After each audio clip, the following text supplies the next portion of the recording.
Hello everyone. Before we start, make sure to like and subscribe to the channel, and leave a comment with where you're from and what time you're watching. That way, YouTube will keep showing you stories just like this one. Now, let's begin.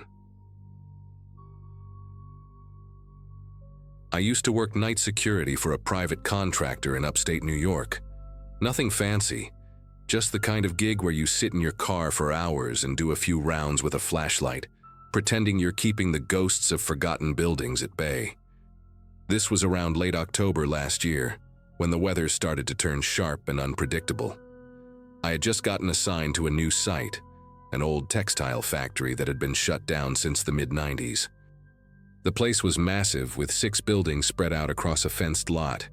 They said my job was to keep vandals and squatters out, but I never saw a soul there.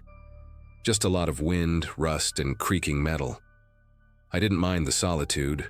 Honestly, it was the easiest paycheck I ever got, at least at first. That particular night, the sky cracked open with one of the worst storms I'd seen all year. Rain came down sideways, and the wind sounded like it was trying to peel the roof off my truck. I remember thinking I could probably get away with skipping my rounds, but then the radio crackled, my supervisor Wayne, reminding me to do the walkthrough before midnight. "Just flash the light, check the locks, quick in, quick out," he said. I grabbed my raincoat, zipped up to my chin, and headed into the main building. I'd walked this route maybe 20 times already, so I didn't expect anything to feel different. But the second I stepped into the corridor, I felt it. You know that weird stillness, like the air is holding its breath? The factory was never exactly cozy, but this felt off, like something had shifted. I started my sweep through the south wing, moving my flashlight over broken equipment and graffiti-tagged walls. Water was dripping from a leak somewhere above, ticking against a rusted pipe. When I reached what used to be the locker room, I noticed something that made me stop cold. The door, which had always been wedged shut with debris, was cracked open. Not much, just a sliver, but enough to see that the junk had been moved. I stepped closer, heart picking up pace, and pushed it open fully. Inside, it looked exactly as you'd expect. Dusty benches, shattered mirrors, broken tiles. But right there on the bench closest to the wall, I saw a paper bag from a fast food place that had to be less than a day old. Grease still soaked the bottom. Next to it, a pair of muddy boots that weren't there during my last shift. I don't scare easy. I've worked in warehouses, hospitals, even old morgues. But something about that bag, those boots, made my stomach twist. It was the fact that they looked placed, not dropped or forgotten. Someone had been here recently, and they'd made themselves at home. I backed out of the room slowly and radioed Wayne, trying to keep my voice steady. No response. I tried again. Nothing but static. I told myself the storm was messing with the signal, that I was overreacting. But deep down, I already knew. Someone else was in that building with me. And they weren't just hiding. They were watching. I turned off my flashlight for a moment and just listened. The storm was still raging outside, but beneath the sound of wind and rain, I could swear I heard something else. A low scraping sound, like metal dragging against concrete. I held my breath trying to locate it, but it faded almost as soon as I noticed. I figured I had 2 choices: get out and call the cops, or finish my sweep and make sure I wasn't being paranoid. I wish I'd picked the first option. Instead, I made my way toward the stairwell that led to the old administrative offices on the 2nd floor. The walls up there were lined with busted glass windows and moldy bulletin boards, and every step on those metal stairs felt like it echoed for miles. When I reached the top, I saw something that still doesn't make sense. Someone had set up a kind of shrine in the hallway, a small circle of empty soda bottles, dead rats laid out in a triangle, and photos pinned to the wall. Not old factory photos. These were Polaroids of me, sitting in my truck walking into the building. One of them had a date scribbled on the back, minor from 3 days ago. My throat tightened. That meant whoever took them had been following me, watching my every move. I suddenly felt completely exposed, like I had walked straight into someone's twisted idea of a trap. I backed away slowly, almost afraid to turn my back on the photos. That's when I heard it. A sharp, deliberate click, like someone flipping open a folding knife. Then footsteps, not running, walking, steady, deliberate. Whoever it was, they wanted me to hear them. I bolted down the hall, turned the corner, and ducked into one of the side offices. It was pitch black inside, and I crouched behind an overturned filing cabinet trying to control my breathing. The footsteps got closer, then stopped right outside the door. I could hear whoever it was breathing, slow, heavy, like they were savoring the moment. Then, nothing. Just silence. I stayed there, frozen for what felt like 10 minutes, trying to gather the courage to move again. When I finally did, I peeked out into the hallway. It was empty. I made my way back downstairs as fast and quiet as I could, heart pounding in my ears. I thought maybe, I could just make a run for it, get back to my truck and get the hell out. But when I reached the exit, I saw something that nearly made me scream. The door, the one I had left propped open with a broken brick, was shut. Not just shut, locked from the inside. And on the door, written in what looked like charcoal or soot, were 3 words: "You stay here." I stood there staring at the words, rainwater dripping off my jacket, breath fogging in front of my face. I felt like my body was frozen in place, like my mind just stopped processing. I turned and scanned the shadows, every hallway, every broken doorway, expecting him to come rushing out at any moment. But it was quiet, eerily quiet. I didn't even hear the storm anymore, just the hum of my own panic. I sprinted back through the building, searching for any other exit, a broken window, a loading bay, anything. That's when I remembered the emergency hatch in one of the storage rooms. I'd seen it my first week there, but never paid much attention. It led to a sort of crawl space beneath the factory, used for old wiring. I ran like hell, nearly slipping on the wet floor as I got to the room. The hatch was rusty, but it wasn't locked. I yanked it open, dropped down, and crawled through pitch black for what felt like forever, my palms scraping over jagged concrete, knees soaked and stinging. Behind me, I thought I heard the hatch close. Not slam. Close. Slowly. Quietly. Like someone was making sure I didn't hear it. But I did. That's what still gets me. The crawl space led out to the back of the property, near a collapsed fence. I burst out into the rain, ran through mud and weeds, and didn't stop until I was 2 blocks away, soaked to the bone, hands trembling as I called 911. Cops showed up fast, probably because I sounded half-crazed on the phone. I told them everything. They swept the building, top to bottom, found the photos, found the weird arrangement of bottles and rats, but no sign of anyone, not even fingerprints. The only real evidence I hadn't completely lost my mind was the fact that my supervisor finally admitted the radio had been down for hours due to the storm. I quit that job the next day. No notice, no explanation. Wayne didn't even ask. I think he saw it in my face. That whatever happened in that factory wasn't just some trespasser. It was someone who had been preparing, watching, waiting. To this day, I still wonder how long he'd been living there, how many nights I walked by, totally unaware. How many times I might have come within feet of him without even realizing. What keeps me up at night isn't the idea that I was being stalked. It's the possibility that it never ended. That maybe, just maybe, I left, but he didn't. And maybe, now that I'm not part of his game anymore, he's found someone else to play with. All I know is this. If you ever get assigned to an abandoned building, and it feels like something's just slightly off, trust that feeling. Don't wait for proof. Don't finish your shift, because the thing that's watching you, it's not trying to scare you, not yet. It's waiting for the exact moment you decide to stay.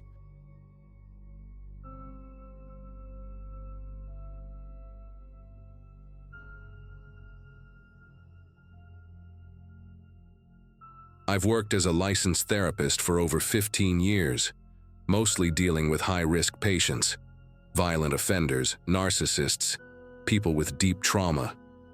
I used to think I'd seen it all.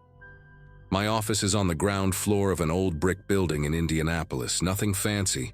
Just 2 rooms, dim floor lamps, the quiet tick of a wall clock, and a worn leather chair I've sat in through more sessions than I can count.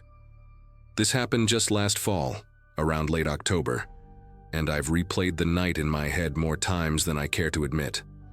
I'm not sure why I'm finally writing it out now. Maybe I just need someone else to hear it. Maybe I want to know if what I felt that night was real, or if I lost a part of myself in that room.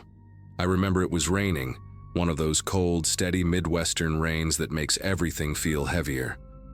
My last session of the day had canceled last minute, so I debated going home early. But then, at 6:12 p.m. on the dot, I got a call from dispatch, an emergency referral from County Mental Health Services. They said the guy had a history of harassment charges and unstable behavior, but he wasn't considered an immediate threat. He'd recently lost his job, been evicted, and was reportedly spiraling. I hesitated. Normally, I wouldn't take a same-day intake, especially not after hours, but something about his file felt unfinished. His name was Evan Mallory, 32, no known family. Lived alone in a trailer on the edge of town. Something in his intake notes mentioned compulsive attachment to authority figures. I don't know why, but I said yes. He showed up at 7:01 p.m. sharp. I remember that because he didn't knock.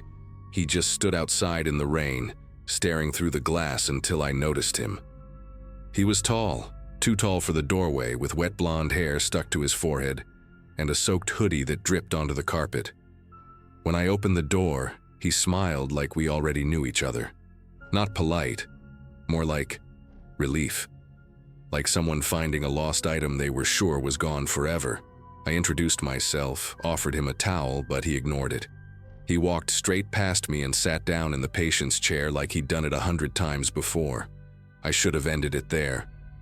Something in my gut said this wasn't right, but I told myself I was tired, projecting. I closed the door.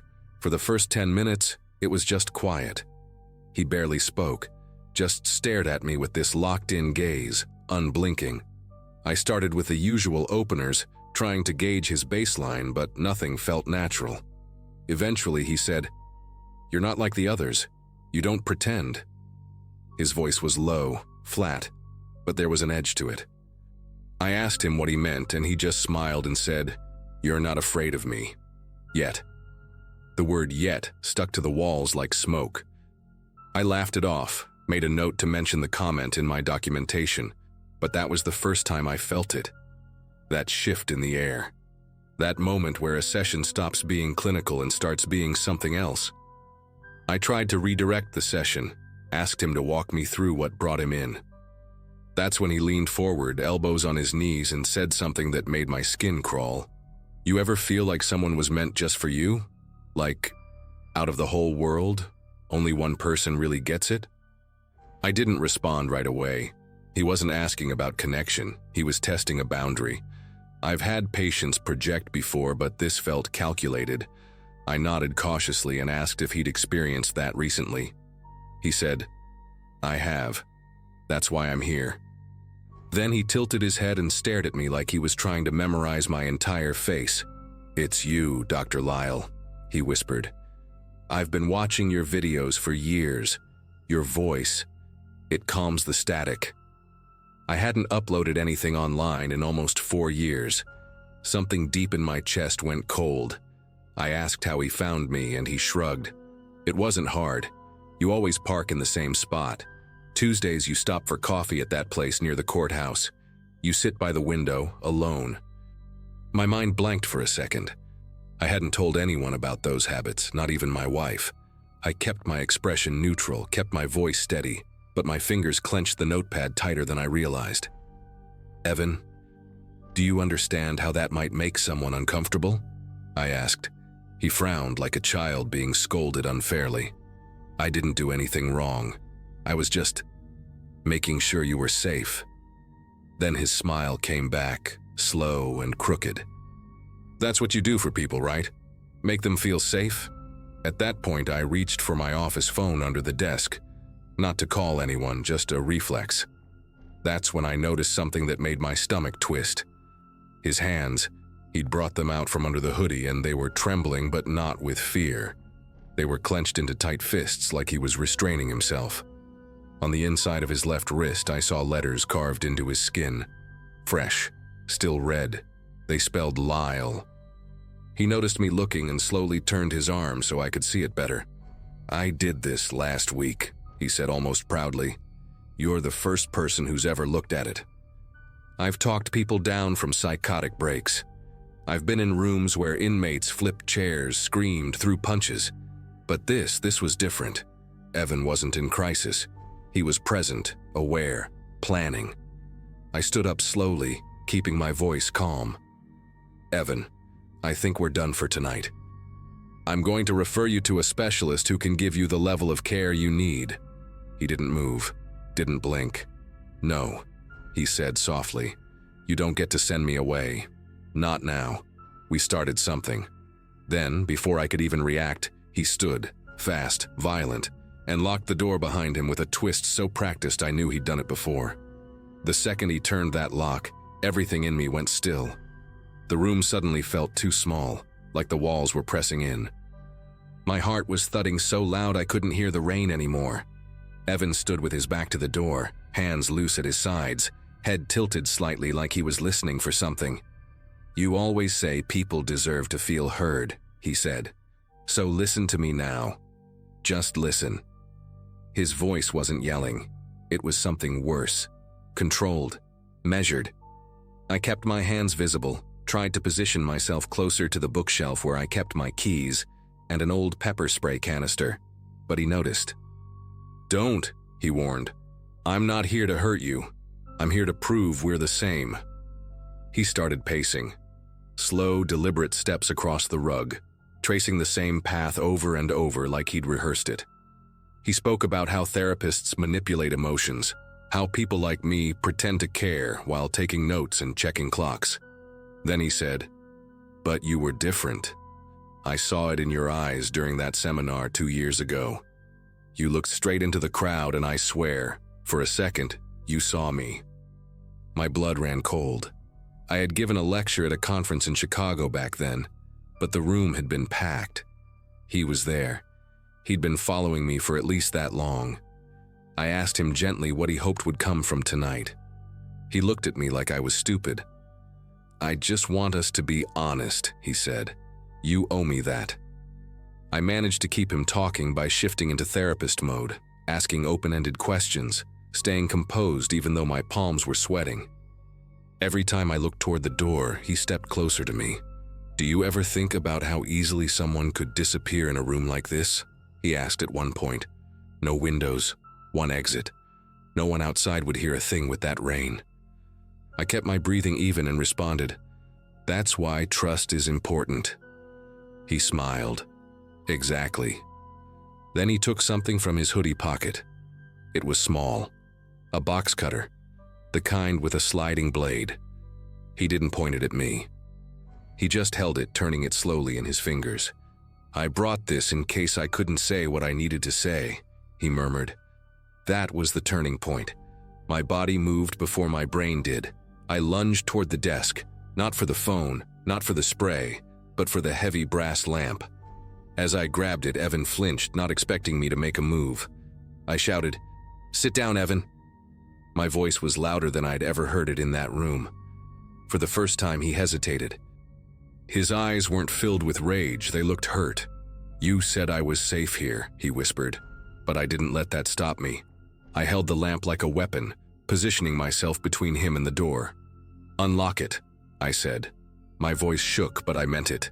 "Now." There was a long pause, so long I thought he might actually charge at me. But then, something in him shifted. He reached behind, slowly, and unlocked the door with a quiet click. I didn't drop the lamp. I just stood there, heart pounding as he opened the door and took one step back. "You're just like the others," he said, almost to himself. "I thought you were different."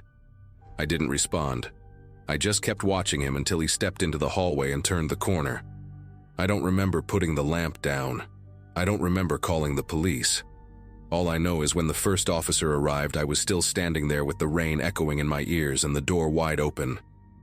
Evan was picked up 4 hours later walking barefoot along the interstate. He didn't resist arrest. He told the officers I had betrayed our bond and that everything had been going so well until I changed. They found more than 20 printed screenshots of me in his backpack. Photos from seminars, images from my old YouTube videos, even one picture taken through the window of my house. He had been following me for months, maybe longer. I learned later that he'd been flagged at least twice in other counties, but the systems didn't communicate well, and he'd slipped through. I shut down my private practice 2 weeks later. I couldn't stay in that office. Every creak, every shadow felt like him, like he'd never really left. My wife begged me to take a break from work altogether, and I did, for a while. But the thing that stayed with me wasn't the fear. It was the conviction in his voice when he spoke. The way he truly believed we were connected. I still don't know how much of it was illness, how much was manipulation, and how much was something worse. Some part of me still wonders what would have happened if I hadn't stood up when I did. To this day, I check every car in my rearview mirror. I change my coffee spot weekly. I even altered my commute route. I tell myself it's over. He's in a facility now, far away, and I've rebuilt my life. But sometimes on rainy nights when the air feels too still, I swear I hear my name in a stranger's voice. Quiet, calculated, waiting.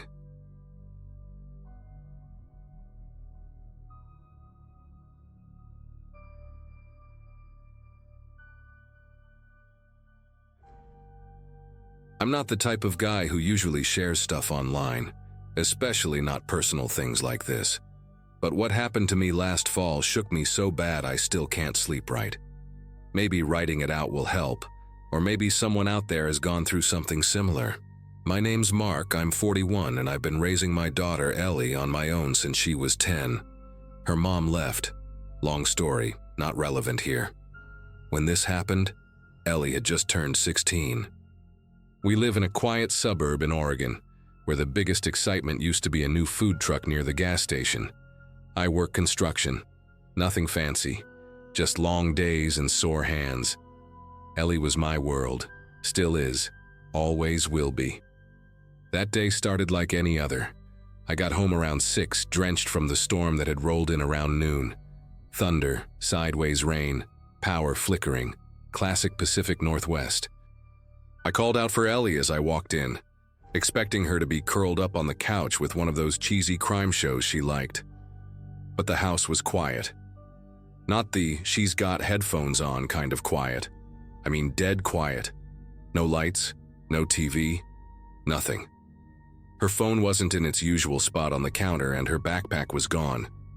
At first I thought maybe she went to her friend Madison's, but she always texted me when she did. Always. That's when I saw it. A single text on my phone. It came from her number, time-stamped 5:44 p.m. It just said, "Don't call, he'll hear, I'm sorry." I don't think I've ever felt my stomach drop like that. I tried calling her. Straight to voicemail. I texted back, "Where are you? Who is he? Are you okay?" Nothing. I stood in my living room, soaking wet, staring at the screen while the storm rattled the windows. I remember yelling her name over and over like she was going to magically answer from upstairs. But deep down, I knew something was really wrong. I don't know how to describe it, but it was like the whole air changed. The house didn't feel like my home anymore. It felt like a place where something bad had happened. Something that had already slipped out of my control. I called Madison's mom. Ellie hadn't been there. I called 2 more of her friends. Same answer. Then I noticed something strange. The garage door was unlocked. Ellie never touched that door. She hated the musty smell in there. I opened it and saw wet footprints on the concrete floor, leading away from the entrance to the side door that led into the backyard. That door was wide open, swinging in the wind. I followed the prints with a flashlight. And halfway through the yard, I saw something that made my heart stop. One of Ellie's sneakers, just one, was lying in the mud near the fence. Next to it was a piece of torn fabric that looked like it came from her hoodie. That's when I knew someone had taken her. I ran inside, grabbed my keys, and was halfway to my truck when I noticed something tucked under the windshield wiper. It was a note, folded once, sealed in a plastic sandwich bag like someone didn't want the rain to ruin it. My name was written on the outside in red marker. Inside, the note said, "No cops, no calls. One wrong move and you'll never see her again. Go to the place where you taught her to ride a bike. Be alone." That was it. No signature, no threat, no instructions beyond that. My mind was racing. Who would do this? Why? We don't have enemies. I don't have money. We barely scrape by. And that place? I knew exactly where it was. A parking lot by the old school down on Maple Avenue. That's where I let go of the handlebars the first time Ellie pedaled on her own. The rain was coming down in sheets by the time I got there. I killed the headlights and parked. The lot was empty, except for a single street lamp flickering near the swings. I sat there for maybe 10 minutes, heart pounding, scanning every shadow. I was about to step out when I saw movement. A small object slid across the pavement like it had been tossed underhand. I opened the door and grabbed it, another plastic bag. Inside was Ellie's other sneaker and a flash drive taped to an index card that read, "Watch. Alone." I drove around the corner to the gas station, parked in the back, and used my work laptop to open the file. It was a short video, maybe 30 seconds, filmed in what looked like a basement. The camera was shaky. Ellie was sitting on the floor, hands tied, duct tape across her mouth. Her eyes were wide with terror. Behind her, someone stood just out of the frame, just enough to let me know she wasn't alone. I nearly threw up. I wanted to scream. But instead, I watched the clip 3 more times, pausing at every frame to try and catch something. Anything. A noise, a background object, a reflection. And then I saw it. In the corner of the frame, there was a poster on the wall, some kind of vintage beer ad. I recognized it immediately. It used to hang in the back room of a mechanic shop where I worked part-time 3 years ago. The shop closed down last year, condemned due to black mold, and the building was supposed to be empty. I hadn't thought about that place in forever, but I remembered that ad clear as day. I jumped in the truck and took the back roads, flying through intersections, barely seeing through the rain. When I got there, the gate was chained shut but not locked. I slipped through and made my way around to the back entrance, my flashlight barely cutting through the downpour. The building smelled of rot and rust. I pushed the door open slowly, praying it wouldn't creak too loud. The place was darker than pitch inside. My boots echoed on the concrete and the air felt heavy, like it hadn't moved in years.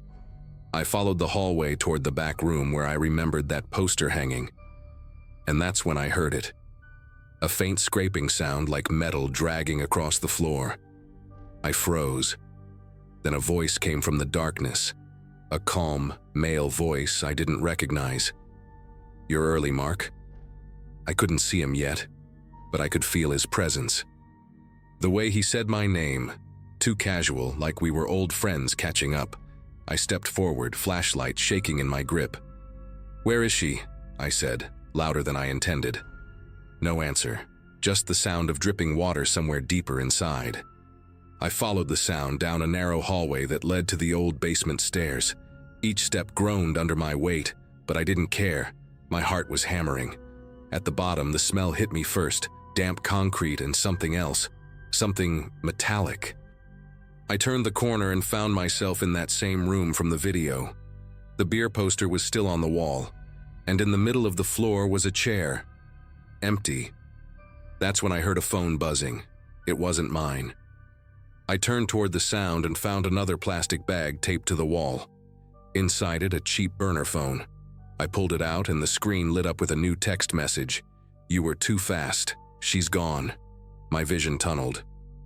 I started tearing through the room, knocking over boxes, checking every corner, screaming her name. Nothing. I ran out, checked the rest of the building. Still nothing. I was about to call the police. Screw the warning. when another message came in. Last chance, go to where your brother died. That nearly dropped me to my knees. My brother Jake died in a car accident when I was 19. The wreck happened at a sharp curve on Old Pine Road. No one knew that. No one should know that. I didn't think. I drove like a man possessed. The rain had started to let up, but the roads were slick and empty. When I reached the curve, I saw it instantly. A single car parked under a broken streetlight. It was Ellie's. My truck hadn't even stopped moving when I jumped out and ran to it. She was inside, tied up, mouth taped, eyes red and swollen, but alive.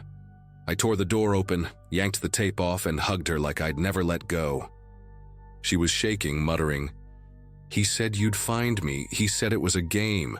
Over and over, I carried her to the truck, locked the doors, and drove straight to the police station. I didn't care about the warnings anymore.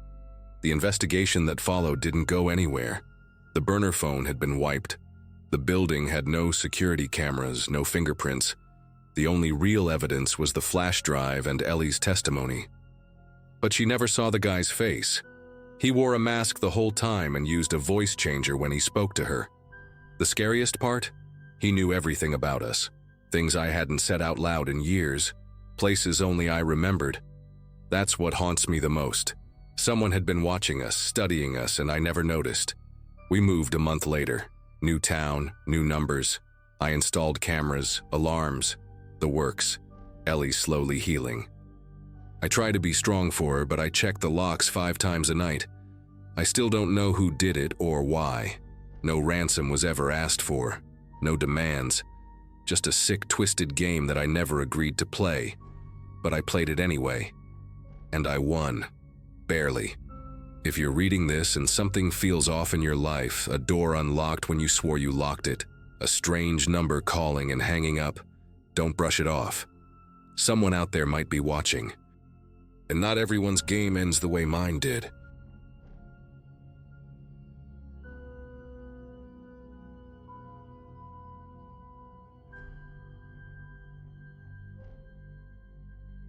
I was 27 when it happened, still green in a lot of ways, but hungry enough to work 12-hour days without complaining. I had just landed my first real position at a mid-sized law firm in Seattle, a place called Hartman & Lowe. It wasn't one of those massive firms you see on TV, but it was reputable, and they gave me more responsibility than I probably deserved. I was living alone in a tiny studio downtown, barely enough room to stretch, but it felt like freedom. Back then, I used to think that working with high-profile clients meant I was making it. I had no idea that one of those clients would almost kill me. The day I met Leonard Hale, it was pouring rain. He showed up wearing a perfectly tailored charcoal suit and carrying this slick black leather briefcase that looked like it cost more than my car. The case had been assigned to me that morning, a white-collar embezzlement thing. No violence, no media buzz, just a supposedly squeaky clean tech entrepreneur accused of siphoning funds from his own company.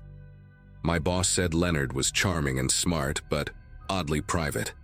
The moment he shook my hand, I felt this weird tension, like he was sizing me up. But I brushed it off. In this field, everyone's a little strange.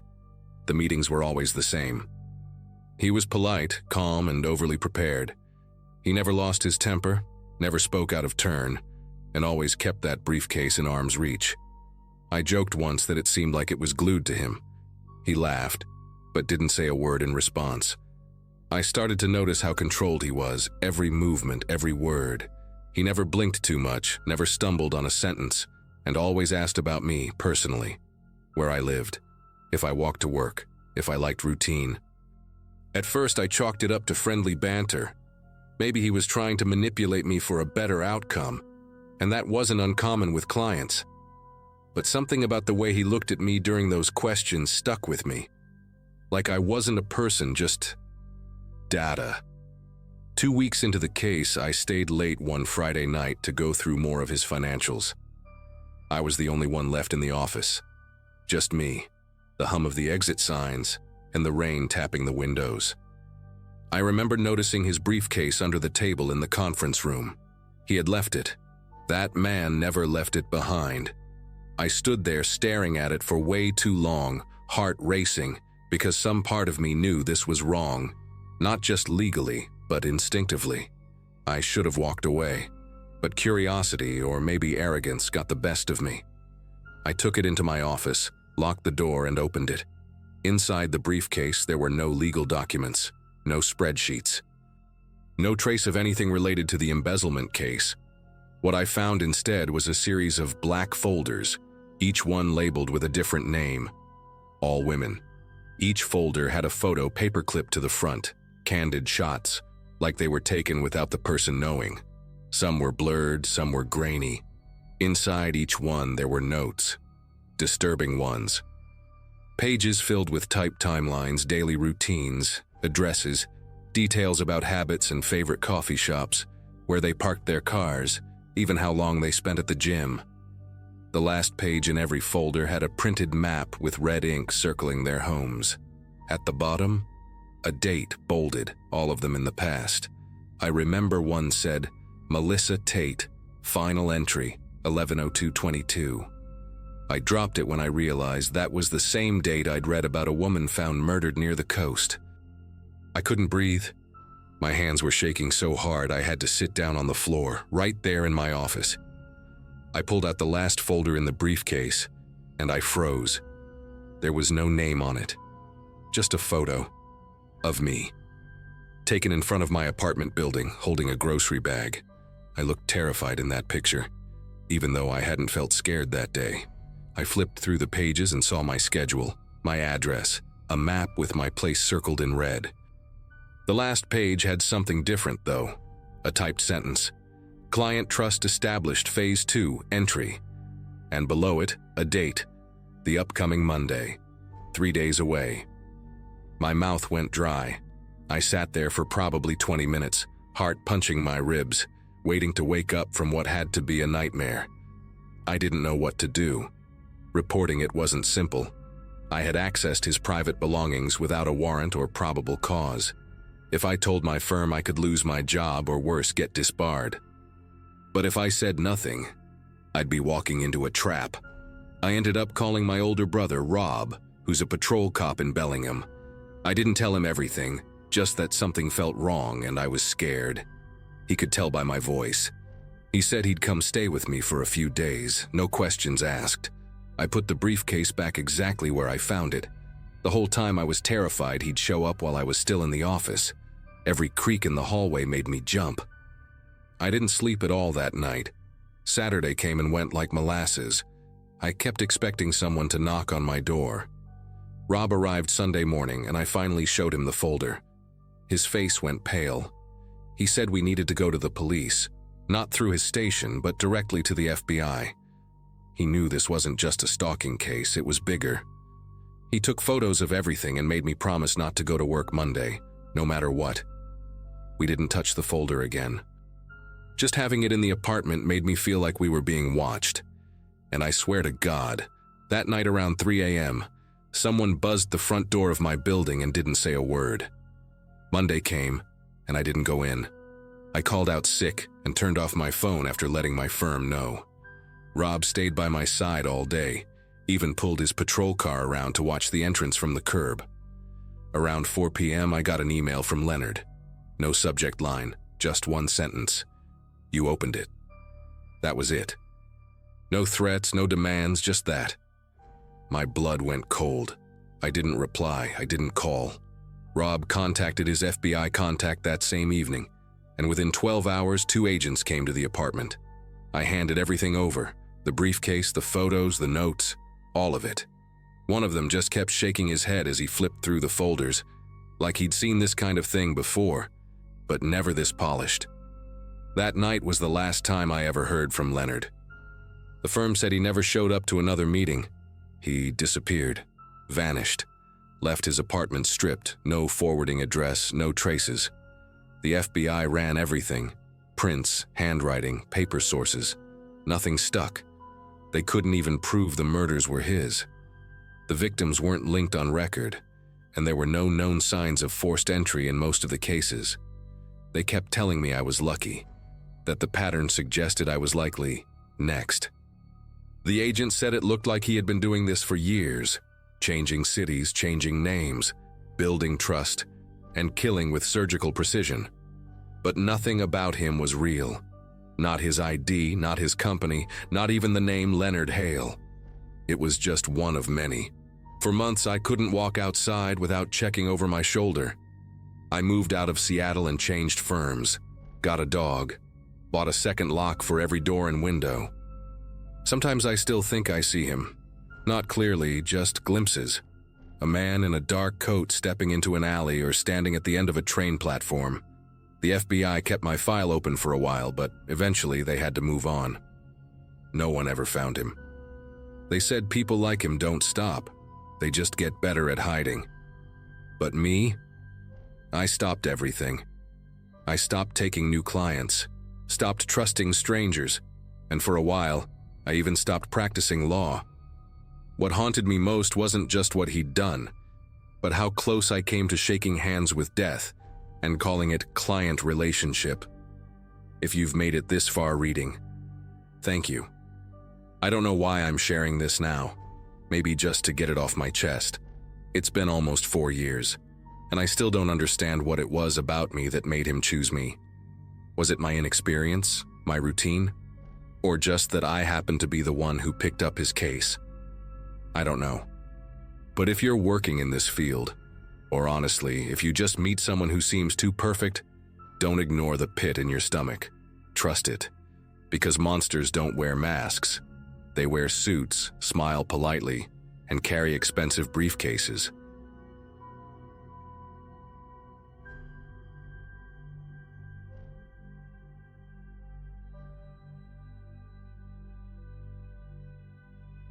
I've always believed that the truth was worth chasing, even when it put me in uncomfortable places.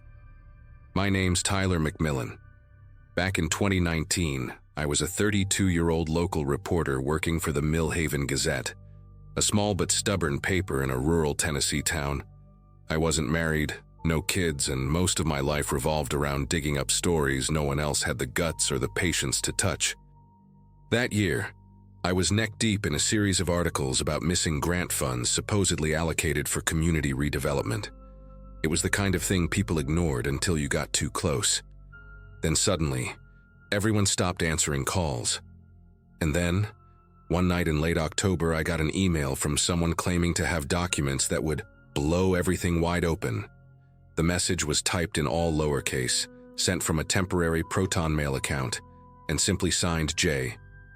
The person refused to talk over the phone and insisted on a face-to-face meeting. Tomorrow, 11:30 p.m., room 12, Sunset Pines Motel. Come alone. That was it. No attachments, no small talk. I read it over 10 times, feeling a strange mix of dread and adrenaline. Normally, I'd have blown it off, too vague, too sketchy. But something about the timing, the specific motel, an old, half-abandoned place on the edge of town, and the directness of the message pulled me in. I told myself I'd go in, hear them out, and get out in 15 minutes tops. I even texted my friend Dylan, another reporter, the address, just in case. The Sunset Pines looked like it hadn't been cleaned since the early 2000s. The neon sign flickered between S and et P, and the parking lot was cracked and full of potholes. Room 12 was all the way at the back, facing a wooded area that seemed way too dense for how close we were to town. I left my car running, phone in my pocket, and knocked once. The door was slightly ajar, and when it creaked open, I immediately knew something was off. The room was dark, lit only by a TV playing static at low volume. A single wooden chair sat in the middle of the floor, and on it, a manila folder. No one else was in sight. I called out, "Hello?" Nothing. Just the static and the faint hum of the vending machine outside. I took one cautious step in. The door clicked behind me, and not slammed, not shut hard, just clicked, like someone had been waiting for the perfect moment. I spun around, heart pounding, and reached for the knob. Locked. I wasn't alone. That realization hit me like ice water down the spine. I didn't hear footsteps, no breathing, nothing, but I knew I was being watched. Then a voice, calm, deliberate, came from the corner behind the bathroom door. "You're earlier than I expected, Mr. McMillan." I froze. Wasn't the voice of someone afraid or trying to help. It was measured, rehearsed, like they were enjoying this. That's when I knew this wasn't a tip. This was a setup.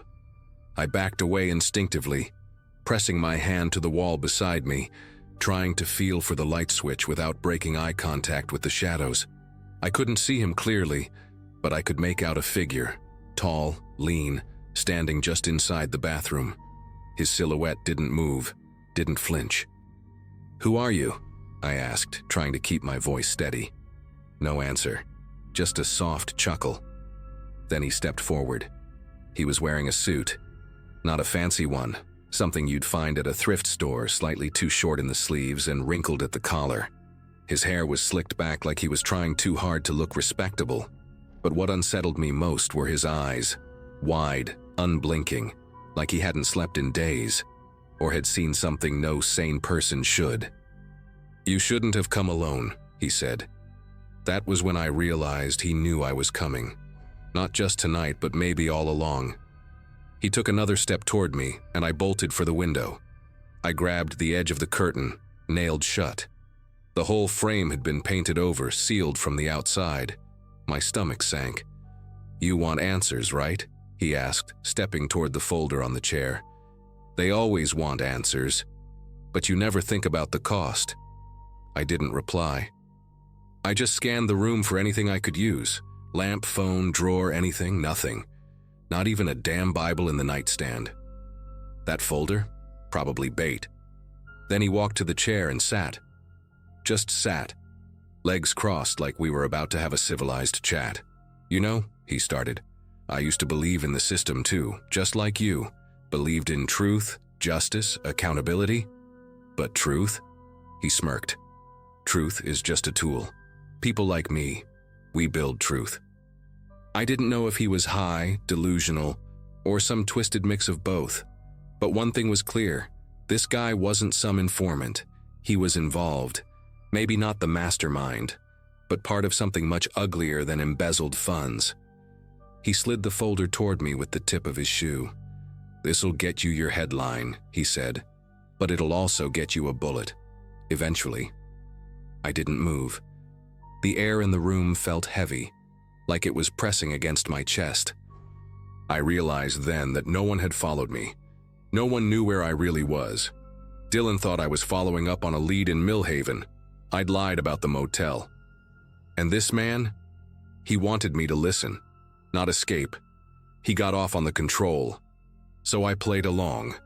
I knelt slowly, picked up the folder and opened it.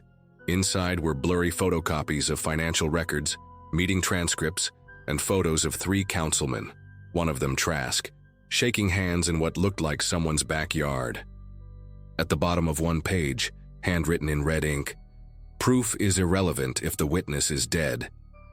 I looked up. He was smiling now. My instincts screamed at me to act, to do something. He hadn't locked me in here to kill me quickly. I could see that now.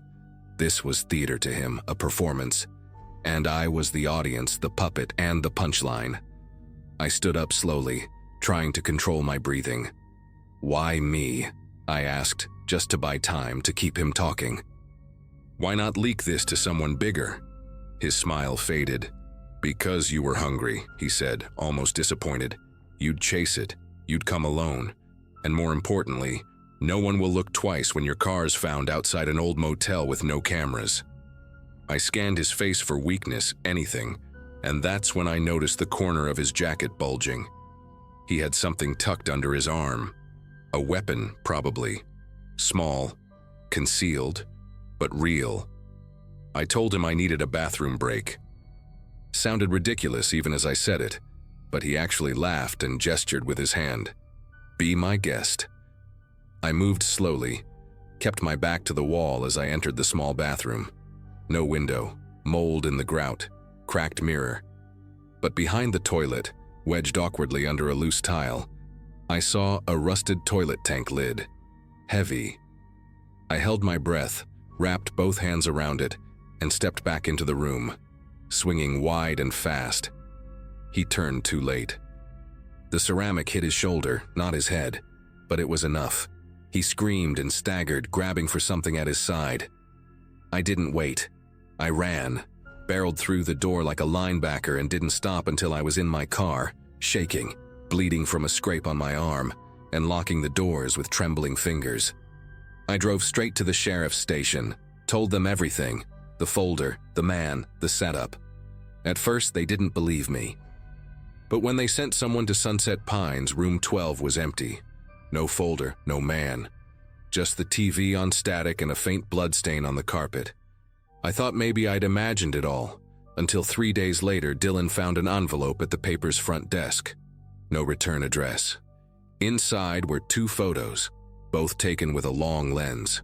One was of me knocking on the motel door.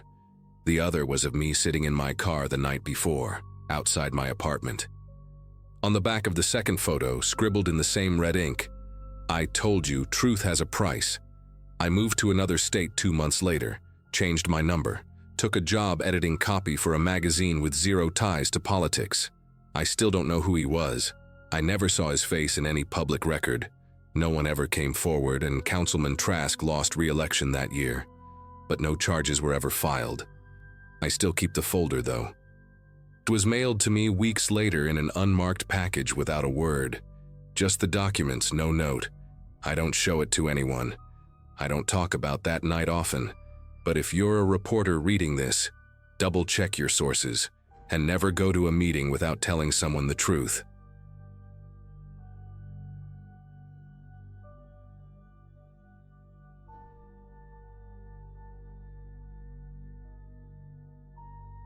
I'm Ellie. I've been a registered nurse for 8 years now, mostly doing night shifts. Not by choice, but because they pay better and I needed the extra income back then. This happened in 2021, right in the middle of that long stretch when I was covering for someone on medical leave. I worked at a small hospital in eastern Ohio, the kind of place where nothing ever really happens. No trauma cases, no drama. Just routine check-ins, the occasional overnight patient, and that eerie silence in the halls that only exists after 2 a.m. I had just gotten out of a rough breakup and picked up every shift I could. I thought keeping busy would help. I was wrong. The first night I felt something off. I had been walking from the supply room to the nurse's station. It was around 3:40 a.m., and the floor was completely empty except for Mr. Peterson in room 204, who was sedated after surgery. I remember feeling this sudden tightness in my chest, like I'd walked through cold air. That corridor's always cold, but this was different. I felt like I wasn't alone. I turned around, expecting maybe someone forgot to clock out or a patient had wandered out of bed. Nothing. Just flickering fluorescent lights and that weird buzzing sound they make when they're about to go out. I shook it off. Sleep deprivation messes with your head, especially after 3 night shifts in a row. But then the notes started showing up. It began subtle. A folded post-it left on top of the printer with the words, "Blue scrubs again, huh?" scribbled in all caps. I laughed at first. Maybe it was one of the techs messing with me. I even joked about it to Cam, the only other nurse on duty that night. But the next note hit different. It was tucked into my locker, and it said, "You touch your hair every time you pass room 205. Why?" I stared at it for a full minute. Because I do touch my hair there. Not out of habit, but because that damn hallway mirror is crooked and catches me off guard.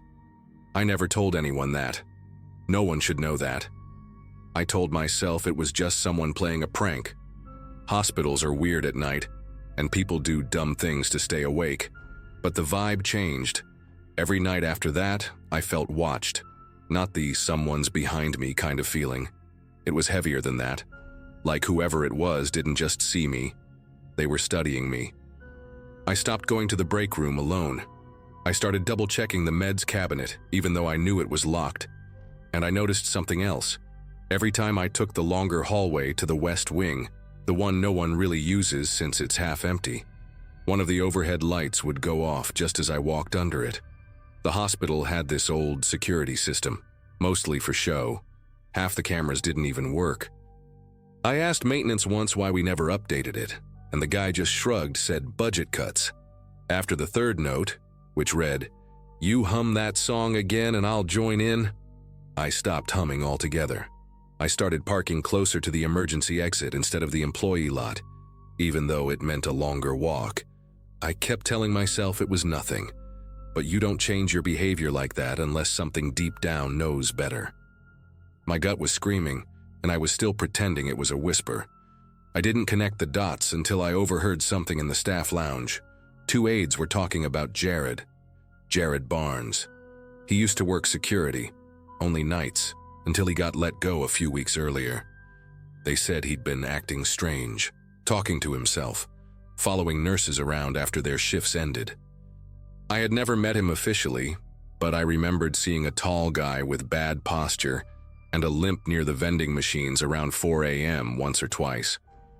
Back then, I didn't think much of it, but suddenly that image came back so clear. The way he looked at me, not threatening, just too long, like he was trying to memorize me. That night, I couldn't focus. I kept messing up simple tasks, like inputting vitals or logging med times. Around 2:15 a.m., we had a brief power flicker. Not unusual, the building's ancient. But this time, the emergency lights didn't kick in right away. The floor was dark. For about 30 seconds, I couldn't see a thing. Just the red exit signs glowing faintly. When the lights came back, I was standing alone by the nurse's station, and there was a note on the keyboard. Folded. Crisp.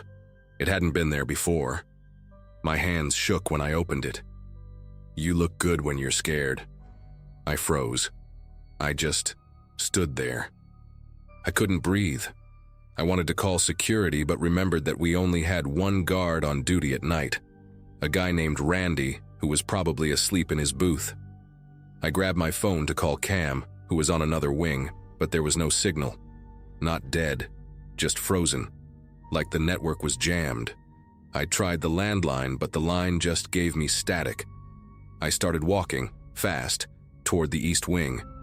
That's where the break room was, and it had a security panel. As I turned the corner past the ICU, I swear I heard footsteps behind me. Not rushed, not heavy, just steady. Confident. I didn't look back. Every nerve in my body screamed not to. I cut through the hallway past the pharmacy, where the motion lights usually flicked on, except they didn't. It was pitch black. My footsteps echoed like I was inside a tunnel. I gripped the wall, feeling my way forward, when something brushed my shoulder. I let out this involuntary gasp, like my lungs forgot how to work for a second. When I reached the break room, I slammed the door shut and locked it, even though the lock was flimsy. I grabbed a chair and wedged it under the knob. I was shaking so bad I could barely dial. No answer. I tried Cam again. Voicemail. I tried Randy's number, straight to voicemail. That's when I noticed something on the table, another note. Just sitting there like it had been waiting for me. "You're in the wrong room." That broke me. I started crying, silently, like some primal instinct told me not to make a sound. I scanned the room, windows covered, no cameras, just the vending machine humming like it didn't care I might die in here. And then I heard it. A light knock, not at the door, at the wall. 3 soft taps from the other side of the drywall, then silence. I stayed in that room until sunrise. At some point I must have blacked out from sheer panic because I woke up to Cam banging on the door, asking what the hell happened. I opened it slowly, still not trusting my legs. I told her everything. She believed me. We went to security together and demanded to see footage, what little there was. Most cameras had been disabled the night before. The few that worked showed someone tall and lanky wandering the hallways at 2:10 a.m., then again at 3 UM, face obscured by a hood. But the creepiest part, one clip showed him just standing outside the break room for 18 minutes, not moving, just standing. The police got involved, but they never found him.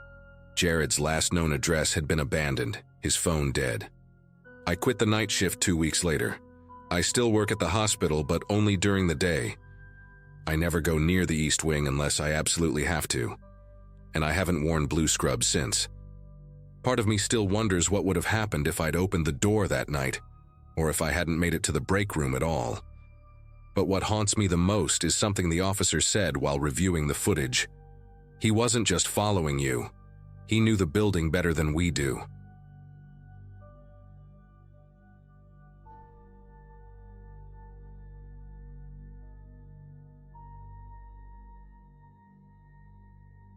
I'm not the kind of person who posts on forums, but after what happened last summer, I don't really know where else to talk about it. My name's Lauren, I'm 27, and my husband Jake is 29. We moved to a quiet neighborhood in Maryland right after we got married. Just a clean break from the chaos of city life. It was one of those leafy suburbs where everyone waves when they walk their dog, and every lawn looks like it's been measured with a ruler. We were excited, honestly. It felt like the kind of place where we could finally exhale, start fresh, the kind of place where nothing bad ever happens. I laugh when I hear myself say that now. Our first week in the house was pretty uneventful. Lots of unpacking, lots of arguing over where to put furniture, the usual. And then we met him, Todd, our next-door neighbor. Early 40s, cargo shorts, big smile, clean cut, overly tanned for someone not near a beach. He showed up with a tray of brownies and this almost exaggerated warmth, like he was trying really hard to prove he was harmless. I saw the U-Haul and thought, hell, I should say hi before the rest of the street does. We thought it was sweet. A little intense maybe, but harmless. He even offered us a spare lawnmower if we hadn't bought one yet. The thing is, Todd was always around. At first it was little things, waving from his driveway every morning, dropping off mail the USPS accidentally put in his box, bringing over tools he swore we'd probably need soon. He remembered everything we told him, even the stuff we barely remembered saying. "How's Jake's knee?" he'd ask weeks after Jake mentioned it had been sore. "Did you get that coffee grinder you were eyeing on Amazon?" It started feeling like we were being watched, but not in a way that made sense to act on. Just weird. Jake joked that Todd was like our suburban guardian angel, but then things crossed a line. One Saturday, Jake and I got home late from a friend's barbecue, and as we pulled into our driveway, we saw something on our porch. A gift bag. Inside was a framed photo of us at the barbecue. We hadn't posted anything online. Nobody had taken that photo on our phones. I still don't know how he got it. Jake was weirded out but tried to brush it off. Maybe someone else took it and sent it to him. Maybe he's just being neighborly. But my gut twisted when I noticed the frame wasn't store-bought. It was hand-carved, and at the bottom, someone had etched "Welcome Home" in tiny, perfect letters. After that night, I started noticing other little things that felt off. Our trash cans were always pulled back up from the curb before we got home. Once I found our back gate open even though I swore I'd locked it. I chalked it up to forgetfulness until I saw muddy footprints on the concrete path behind our house. They were too big to be mine, and Jake hadn't been in the backyard all day. I brought it up to him, but he shrugged it off, said maybe the wind pushed the gate open, said maybe someone was just cutting through to save time. But I knew what I felt, and it wasn't the wind. We decided to take a step back. Stop engaging so much. We stopped waving first, stopped opening the door every time Todd rang the bell. I even ignored a batch of muffins he left on the porch with a note that said, "Still here if you need anything." The smiley face somehow made it worse. It wasn't just a friendly gesture. It felt like a reminder, like he knew we were trying to pull away and didn't like it. A few days later, I came home from work to find our front door unlocked. Nothing was stolen, but someone had clearly been inside. A coaster had been moved. A window that was usually shut was cracked open. And the worst part? Todd came out of his house the moment I stepped onto the porch, waving like everything was normal. Jake finally agreed to confront him in the calmest, most polite way possible. He walked over and just said we appreciated the kindness, but we needed a little more space. Todd's face didn't even twitch. He just stared at Jake for a second too long and then said, "Of course, man, totally get it. Boundaries are healthy." But the way he said it didn't feel like agreement. It felt like a warning. That night, we heard footsteps outside our bedroom window. Soft, slow, like someone circling the house. We didn't see anyone when we checked, but I couldn't sleep. I kept picturing Todd out there, smiling, just out of sight. It all came to a head one Thursday. I stayed home sick while Jake was at work. Around 11 a.m., I heard someone knocking. Soft, rhythmic, deliberate. I didn't answer. I peeked through the peephole, and sure enough, it was Todd. He just stood there, not moving, holding something behind his back. I didn't breathe. After maybe 2 minutes, he turned and left, but when I finally opened the door, my stomach dropped. He'd left a manila envelope on the welcome mat. Inside were pictures of me, taken from behind windows, across the street, even one of me asleep on the couch. I started shaking so bad I dropped the envelope. I called Jake immediately, barely able to speak. He told me to call the police and said he'd rush home. The dispatcher asked if the man was still outside. I looked through every window before answering. He wasn't in sight. The officer who arrived was calm, but I could see it in his face. This wasn't just odd neighbor behavior. I handed him the envelope. He flipped through the photos, his jaw tightening. They dusted it for prints, but since Todd was technically allowed to be on his own property, and nothing violent had happened yet, they couldn't do much. They advised us to install cameras, document everything, and keep our distance. That last part felt like a cruel joke. We installed the cameras that same weekend, doorbell cam, floodlights, everything, and for a couple days things were quiet. Todd didn't wave, didn't knock, we didn't see him at all. I was beginning to wonder if maybe the police visit had scared him off. But then, Sunday night, we reviewed the footage out of habit. At 3:42 a.m., one of the cameras in the backyard caught him. Todd. He was crouched near the garden, watching the house. Just squatting there, watching, for almost 20 minutes. He never looked directly at the camera, like he knew where they were and how to avoid them. That was the last straw. Jake didn't sleep at all that night. We started packing the next morning. We hadn't even been in the house for 6 months. We didn't care. I emailed my boss, took emergency leave, and we made arrangements to stay with Jake's sister across the state. But when we were loading the car, Todd came outside. Just stood on his porch, arms crossed, watching. No smile this time. No wave. Just silence. When Jake turned to look at him, Todd finally spoke. He said, "You know you're making a mistake, right?" Then he went back inside like he hadn't just made our blood run cold. We were gone before sunset. Didn't even leave a forwarding address. I still think about that house sometimes. How it looked like the perfect place to start our life. How it fooled us. We sold it through a third-party agency and never returned. A few months later, I got a call from a woman who had just moved in. She somehow found my number through the realtor. She asked if we had any weird experiences with the guy next door. I told her yes. I told her everything. She didn't say much after that, just hung up quietly. I don't know if Todd ever hurt anyone. I don't know if he's still there waiting for someone else to wave back. But I'll say this, trust your gut. If someone seems too nice, if they're always there, always watching, it's not paranoia, it's instinct. And I wish we'd listened to ours sooner.